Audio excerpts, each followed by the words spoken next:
Hello everyone, welcome to the world of reasoning. Myself Amarnath Yamani, faculty for aptitude, pure maths and reasoning. Okay. ఇప్పటి వరకు మనం దేని గురించి మాట్లాడుకున్నాం అంటే ఆడ్ మెన్ అవుట్లో బేసిక్స్ మాడడం, ఓకే, ఎక్సైజ్ మాడడం. ఇప్పుడు టెస్ట్ గురించి మాట్లాడుకోబోతున్నాం అమ్మా. Test on odd man out alias classification, తెలుగులో అయితే భిన్న పరీక్ష.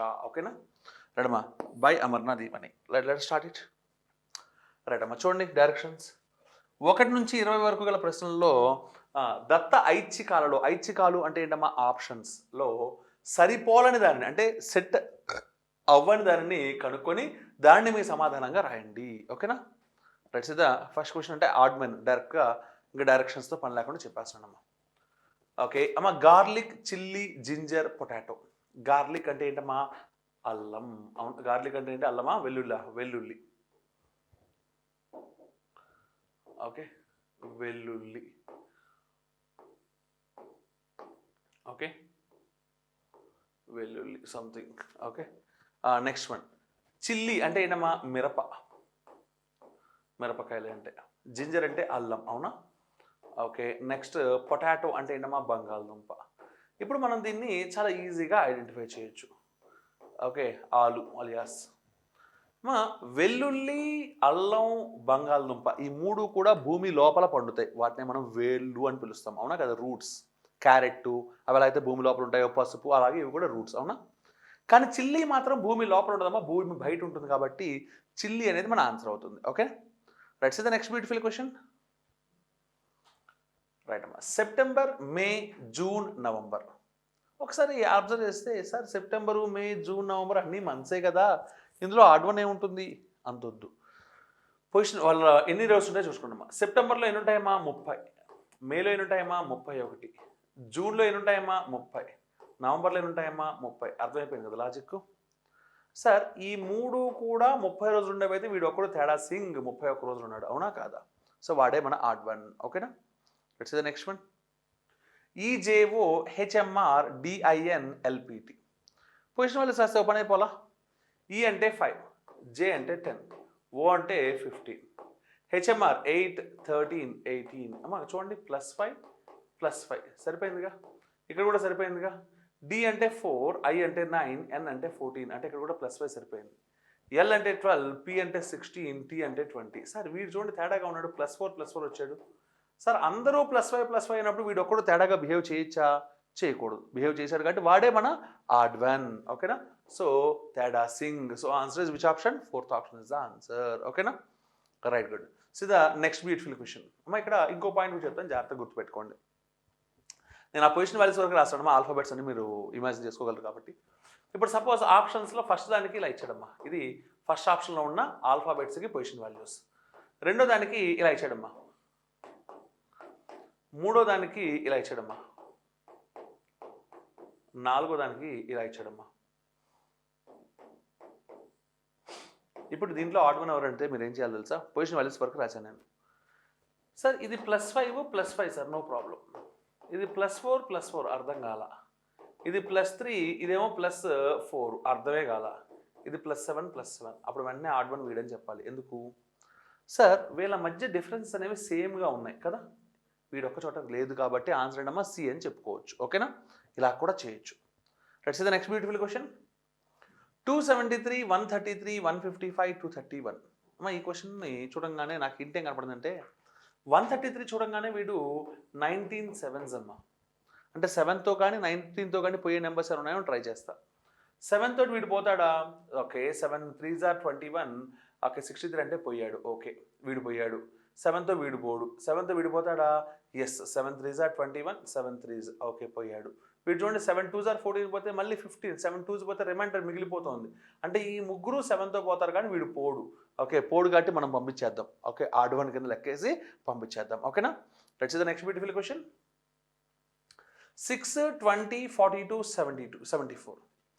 ఇది చూస్తే చాలామందికి పిచ్చి పీక్స్లోకి బీపీ హైలోకి వెళ్ళిపోతున్నాం. ఎందుకంటే ఏం సార్ అన్ని ఈవెన్ నెంబర్లే ఇచ్చాడుగా, దాంట్లో మళ్ళీ ఆడ్ వన్ నేను అలా గుర్తించాలా, అన్ని సరిసంఖ్యలే కదా.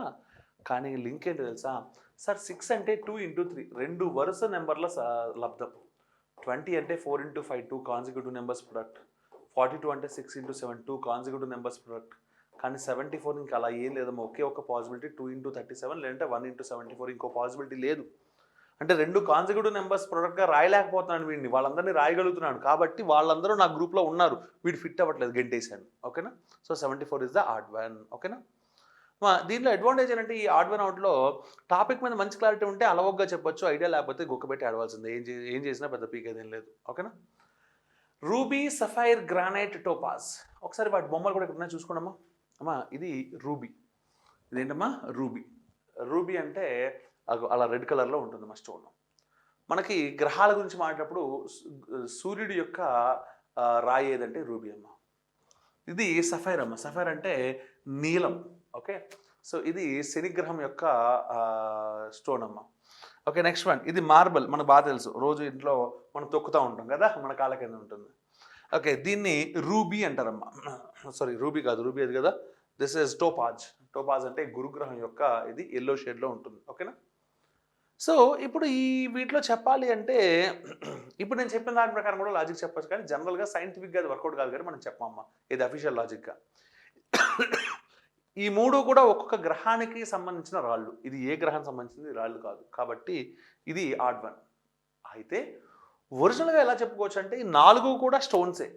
4 కూడా స్టోన్సే, కానీ ఈ 3 ప్రీషియస్ స్టోన్స్ అమ్మ. ఎర్త్లో ఉండే చాలా రేర్గా దొరికేవి. ఇప్పుడు నీకు ఒక సపోజ్ ఒక ఇంత వెడల్పు, ఇంత ఎత్తు, ఇంత వెడల్పు, ఇంత పొడవు, ఇంత హైట్ ఉన్న గ్రానైట్ రాయి కావాలంటే ఏమని సార్ అలవగా పంపిస్తా అంటారు. మన మార్కాపురం పోతే బోల్డ్ దొరుకుతాయి, ఎందుకంటే అక్కడ అన్ని రాళ్లే కాబట్టి. అవునా కదా? ఒకప్పుడు మార్కాపురం నుంచి అమెరికా కూడా ఎక్స్పోర్ట్ అయ్యేవి మార్బుల్స్ అనేవి.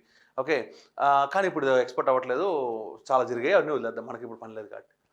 అదే ఒక ఇంత సైజు డైమండ్ కావాలంటే నువ్వు తెచ్చిపెట్టగలవా? ఇంపాసిబుల్. ఎందుకు సార్? అంత డైమండ్స్ ఉండవు సార్, అవి రేరు. అవునా కాదా?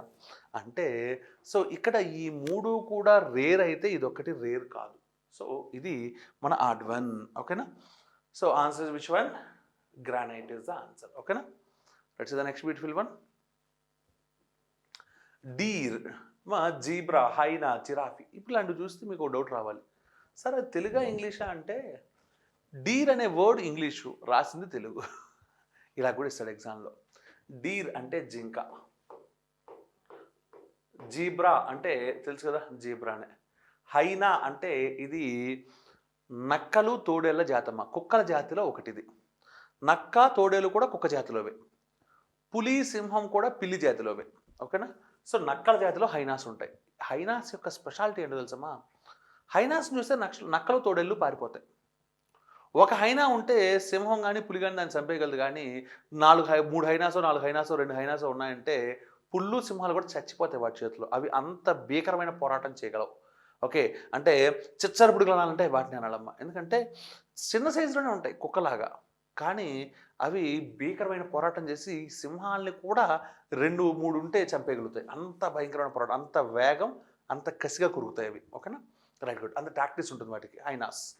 ఓకే, జిరాఫీ అంటే మనకు తెలుసు. ఓకే, ఈ 4 అడవుల్లో ఉండేవే కదా, కానీ డిఫరెన్స్ ఏంటో తెలుసా? జింక కానీ, జీబ్రా కానీ, జిరాఫీ కానీ ఆకులు అలములు తింటుంది, అంటే అది శాకాహారి. కానీ ఒక్క హైనా మాత్రం మాంసాహారి. ఓకేనా? అంటే ఈ 3 కూడా హెర్బీవోర్స్ అయితే వీడొక్కడు ఎవడమ్మా? కార్నివోర్. సో వాడే మన ఆడ్ వన్. ఓకేనా? Let's see the next beautiful question. Right, చూడమ్మా నెక్స్ట్ బ్యూటిఫుల్ క్వశ్చన్. 13, 23, 37, 71. ఇక్కడ చూస్తే కూడా చాలామంది డౌట్ ఏంటంటే వీడు ప్రైమ్ నెంబర్ అలియాస్ ప్రధాన సంఖ్య, వీడు ప్రైమ్ నెంబర్ అలియాస్ ప్రధాన సంఖ్య, వీడు కూడా ప్రైమ్ నెంబర్ అలియాస్ ప్రధాన సంఖ్య, వీడు కూడా ప్రైమ్ నెంబర్ అలియాస్ ప్రధాన సంఖ్య. అందరూ ప్రధాన సంఖ్యలు అయితే నేను సాధించేది ఏంది? వర్కౌట్ కాదు, తీసే పోనీ. నెక్స్ట్ వన్, అందరూ ఆడ్ నెంబర్సే, అది కూడా కుదరదు. ఇక్కడ లాజిక్ ఏంటంటే 1 + 3 అంటే 4, 2 + 3 అంటే 5, 3 + 7 అంటే 10, 7 + 1 అంటే 8. సమ్ ఆఫ్ డిజిట్స్లో చూడండి, ఈ ముగ్గురు కూడా ఈవెన్ నెంబర్స్ అలియాస్ సరి సంఖ్యలు, అంటే 2తో డివిజిబుల్ అవుతారు. కానీ వీడొక్కడే డివిజిబుల్ కాడు కాబట్టి so second one is the answer. Answer ఏంటమ్మా? Second one. అర్థమైందా? ఇది చేయాల్సిన పద్ధతి. Right, see the next beautiful question. Dolphin, zebra, lioness, crocodile. Okay అమ్మ, ఇవి చూడంగానే చాలామంది డౌట్ ఏంటంటే డాల్ఫిన్, జీబ్రా, లయనెస్, క్రొకడైల్ అనగానే సార్ జీబ్రా, లయన్, అనేవి భూమి మీద ఉంటాయి. ఇందులో జనాలకు ఫస్ట్ కనబడే చెప్తాను చూడమ్మా. లయనెస్ కనబడుతుంది. లయన్ లయనెస్ అనగానే లయన్ అంటే మగ సింహం, లయనెస్ అనగానే ఆడసింహం. ఓహో ఇక్కడ ఆడదాని గురించి మాట్లాడు కాబట్టి ఇవి కూడా అలాంటి రిలేషన్ ఏదైనా ఉంటుందని ఎక్స్పెక్ట్ చేస్తారు. ఓ జాంతానే తీసేయండి. నెక్స్ట్ అందరికి గుర్తొచ్చింది అంటే సార్ ఇది నీళ్ళల్లో ఉంటుంది సార్, ఇద్దరు భూమి మీద ఉంటారు సార్, క్రోకడైల్ తేడాగా ఉన్నాడు సార్. ఇప్పుడు నేను ఏం చెప్పలేను సార్. ఎస్, ఇది కాదు లాజిక్. ఓకే, అంటే నీళ్ళు మీద ఉండడం భూమి మీద ఉండడం లాజిక్ కాదమ్మా ఇక్కడ. డాల్ఫిన్, జీబ్రా, లయనెస్ ఈ మూడు కూడా మమ్మల్స్ అమ్మ. మమ్మల్స్ అంటే పాలిచ్చే జీవులు. వాళ్ళ నెక్స్ట్ జనరేషన్ వచ్చిన తర్వాత అంటే పిల్లలు పుట్టిన తర్వాత పాలిచ్చే జీవులు. బట్ క్రొకడైల్ అనేది మమ్మల్ కాదు, ఇట్స్ ఎ రెప్టైల్. అంటే సరీసృపము అంటాం కదా, అంటే పాకే జీవుల్లో ఉంటుంది ఇది, అవునా కాదా? సో పాము, క్రొకడైల్ ఇవన్నీ ఏంటమ్మా పాకే జీవులు, అవునా కాదా? సో కాబట్టి ఇవి రెప్టైల్స్. ఈ మూడు ఏంటమ్మా మమ్మల్స్, పాలిచ్చే జీవులు. ఓకే, ఇదేంటమ్మా రెప్టైల్స్ అంటే సరీసృపము. కాబట్టి వాళ్ళందరూ ఒక గ్రూప్లో ఉంటే వీటి దాంట్లో లేడు కాబట్టి answer is reptile. Okay, so the next one, football, volleyball, cricket, chess. ఈ మూడు గురించి ఆలోచిస్తే రెండు రకాల లాజిక్స్ చెప్పొచ్చు. ద బెస్ట్ లాజిక్ ఫస్ట్ చెప్పేస్తాను చూడండి. ఇది అవుట్డోర్ గేమ్ కదా ఫుట్బాల్ అనేది, వాలీబాల్ కూడా అవుట్డోర్ గేమేగా, క్రికెట్ కూడా అవుట్డోర్ గేమేగా, చెస్ మాత్రం ఇండోర్ గేమ్. అంటే అందరూ అవుట్డోర్ అయితే వీడు ఒక్కడు ఇండోర్ అంట, ముసుగేసి కూర్చుని ఆడతారంట, కుదరదు. కాబట్టి answer is fourth one. Of course ఇదంతా పర్ఫెక్ట్ లాజిక్ కాదు ఇప్పుడు చెప్పేది, సరదాగా మనం ఆడుకోవచ్చు. ఫుట్బాల్లో బాల్ ఉంటుంది, వాలీబాల్లో బాల్ ఉంటుంది, అంటే పేరులో కాదు ఆడేయడానికి బాల్ ఉంటుంది. క్రికెట్లో ఆడడానికి బాల్ ఉంటుంది, చెస్లో బాల్ ఉండదు. ఎంత బాగుందో. సో ద నెక్స్ట్ వన్, సజ్జ, ఆవాలు, వరి, గోధుమ. ఓకే అమ్మ, ఇందులో మనం అబ్జర్వ్ చేస్తే అన్నీ మనం వాడేవే కదా, కానీ సజ్జలు, వరి, గోధుమ ఇవన్నీ కూడా మనకి ఏమవుతాయో తెలుసా, అదేంటి పల్సెస్ అంటాం కదా. ఓకే, అవమ్మ. ఈ ఆవాలు మాత్రం దాంట్లోకి రాదు. అంటే ధాన్యాలు అంటాం కదా, ఈ మూడు ధాన్యాల్లోకి వస్తాయమ్మా, సజ్జలు, వరి, గోధుమ. కానీ ఆవాలు అనేది ధాన్యాల్లోకి రాదు. కాబట్టి వాడే తేడా సింగ్ ఇక్కడ. ఓకేనా?